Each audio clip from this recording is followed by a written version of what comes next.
បងប្អូនចឹងថ្ងៃនេះខ្ញុំចែករំលែកបងប្អូនបន្តទៀតជាមួយនឹងអក្សរបារ៉ែលម្សិលមិញខ្ញុំចែករំលែកបងប្អូនដល់ត្រឹមអក្សរតអញ្ចឹងថ្ងៃនេះខ្ញុំចូលចែករំលែកអក្សរថ្មីមួយទៀតប៉ុន្តែមុននឹងចែករំលែកខ្ញុំគ្រាន់តែចង់រំលឹកបងប្អូនបន្តិចនេះអក្សរតរបស់យើងនេះអក្សរតហ្នឹងគឺដើម្បីសេទៅជាអក្សរតនោះបានគឺយើងត្រូវចុចចំណុច2ចំណុច3ចំណុច4ចំណុច5តែមួយបន្ទប់ទេចឹងត្រូវការបងប្អូនស្គាល់ឲ្យច្បាស់អំពីមូលដ្ឋានគ្រឹះនៃ6ចំណុចនៃ slate ហ្នឹងបងប្អូនស្គាល់ឲ្យច្បាស់គឺបងប្អូនស្រួលសរសេរអក្សរហើយចឹងនេះអក្សរដែលបងប្អូនត្រូវសិក្សាស្វែងយល់ជាមួយខ្ញុំគឺអក្សរនេះអក្សរថនេះថទី17អានេះជួយជាអ្នកទី17ថធោបងប្អូនហៅថធោអញ្ចឹងហៅថទី2ហ្នឹងចឹងថហ្នឹងគឺដើម្បីសរសេរទៅជាអក្សរថហ្នឹងបាននេះបងប្អូនមើល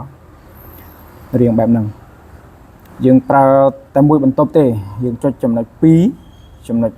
3ចំណុច4ចំណុច5ចំណុច6 2 3 4 5 6តើឥឡូវសូមអវត្តការសេបងប្អូនបន្តិចឥ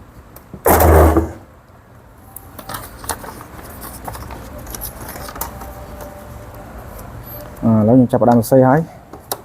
មុនឥឡូវមុនហ្នឹងបងប្អូនឃើញនៅលើសៀវភៅហើយអញ្ចឹងខ្ញុំនឹងសរសេរនៅលើกระดาษបងប្អូនមើលម្ដងចឹងយើងដាក់មកយើងចុចចំណុច2ចំណុច3មកបន្តមកទៀតយើងចុចចំណុច4ចំណុច5ចំណុច6ចឹងចុចចឹងទៀតមកចឹងចុច3 4តួអក្សរដើម្បីឲ្យបងប្អូនងាយមើលចឹងឥឡូវខ្ញុំបើកបងប្អូនមើលម្ដងខ្ញុំតបខ្ញុំចុចហើយនេះអក្សរនេះអក្សរចុងក្រោយនេះ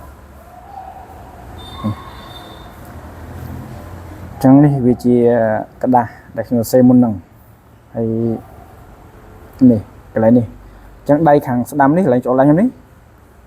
បងប្អូនមើលទៅអានឹងលើសភៅគំរូរបស់ក្រសួងអប់រំហើយចម្លងចេញពីក្រសួងអប់រំគាត់យើងបោះទៅជាអក្សរបារ៉ែលហើយនេះដែលខ្ញុំសេមុនហ្នឹងអញ្ចឹងឃើញរៀងដូចគ្នាបងប្អូនមើលតាមកាមេរ៉ាបងប្អូនមើលទៅអញ្ចឹងអក្សរបារ៉ែលរបស់យើងគឺងាយនៅក្នុងការសិក្សាមែនតើសំខាន់ឲ្យតែបងប្អូនចង់ចេះចង់ដឹងបងប្អូនមើលទៅលើវីដេអូនេះមានជាមូលដ្ឋានគ្រឹះមួយផ្នែក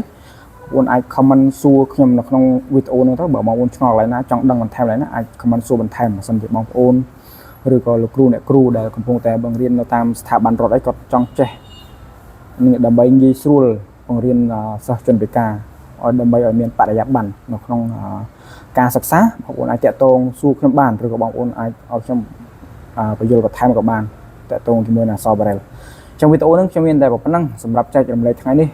ជាចុងក្រោយខ្ញុំមានជាអាជីវកម្មមួយសម្រាប់លក់ផ្ទាល់ខ្លួនដែរអាជីវកម្មរបស់ខ្ញុំហ្នឹងគឺខ្ញុំបើកលក់អង្ករអញ្ចឹងសម្រាប់បងប្អូនដែលត្រូវការអង្ករដែលផលិតដោយកសិករបងប្អូនអាចតាក់ទងមកเพจអង្ករម៉ែបងប្អូន search เพจអង្ករម៉ែទៅឃើញពួកខ្ញុំផុសសកម្មភាពជារៀងរាល់ថ្ងៃអញ្ចឹងបងប្អូនអាចដាក់ការបញ្ជាទិញតាមនឹងបាន TikTok ក៏ឈ្មោះអង្ករម៉ែ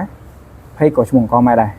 អញ្ចឹងវីដេអូហ្នឹងមានប៉ុណ្ណឹងជម្រាបលាជួបគ្នានៅវីដេអូបន្ទាប់អរគុណច្រើន